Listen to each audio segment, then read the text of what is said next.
Let's get right into this review for Weapons. Alright, so Weapons is directed by Zach Cregger. The film is a fusion of horror, thriller, and mystery, and the story here follows a disturbing case where many kids from one particular classroom suddenly vanished on their own accord in the middle of the night, with seemingly no real evident wrongdoing involved. That in turn is followed by the community's uproar and distress, and leads to a lot more questions than answers, especially for the teacher in charge of that particular classroom, played by Julia Garner. Now that I've seen the film in its entirety, what did I think about the cinematic package here? I thought this was a solid time. Now, was this as hyped up as many people and the previews were making this film out to be? My answer is both yes and no. I think there are brilliant elements to this story that showcases what an effective screenplay can accomplish, but I also do think there are some clear weaknesses that formulate due to the nature of the route taken to tell this story. To start with the positives though, I thought the entire cast was great. Everyone fit their roles well. I loved Julia Garner as the main lead, as well as a strong performance from Josh Brolin, playing a deeply worried father. So kudos to the entire cast involved. They were all great choices for their characters,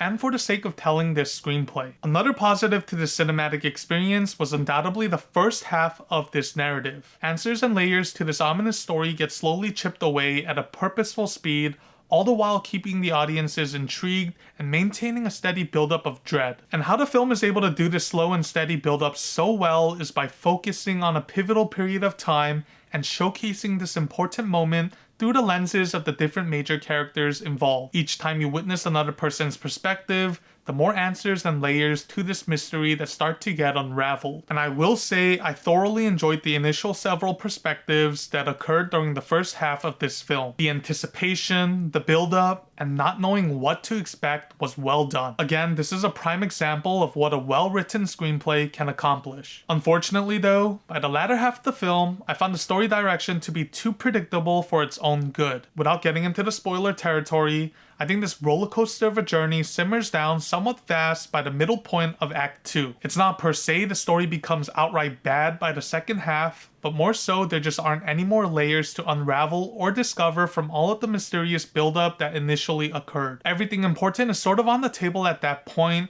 and the rest of Act 2 and all of Act 3 is just about concluding this madness. So from that point on, it just felt like one of those typical B-tier horror story routes that does a satisfactory enough job in ensuring the story wraps up, but nothing more than that. I just wish things were left a bit more vague a while longer, and I just thought things got revealed a little too quickly without there being any more sleight of hands for the screenplay to offer as plot twists. I for sure think ambiguity could have helped this film out more before unraveling it all in Act 3, rather than how it actually happened here. Also, this film was hyped up to be incredibly scary and filled with a ton of jump scares. I'm here to report that there's maybe like 1 or 2 jump scares that got me, and that I didn't find the film itself to be that scary. It has disturbing elements to it, sure, but nothing outrageously haunting enough about it that'll linger with me afterwards. In terms of spook factor, I honestly found Smile 2 to be way more haunting in my afterthoughts than this. This film is more of a long legs type of deal, where the vibe of the entire film is slow, ominous, and dreadful,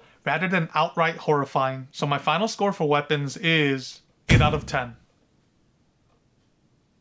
This was a solid film. I honestly wouldn't mind checking this one out again sometime in the future. Definitely one of the better takes for a horror film to come out in recent times, so props to Zach Cregger and the entire production team. And if you were already interested by the previews, I can easily recommend watching this film at the theaters. Anyways, thanks for checking this review out. I'll have more coming out next week, so stay tuned, and I shall see you on my next upload. Until then, stay safe out there, and peace.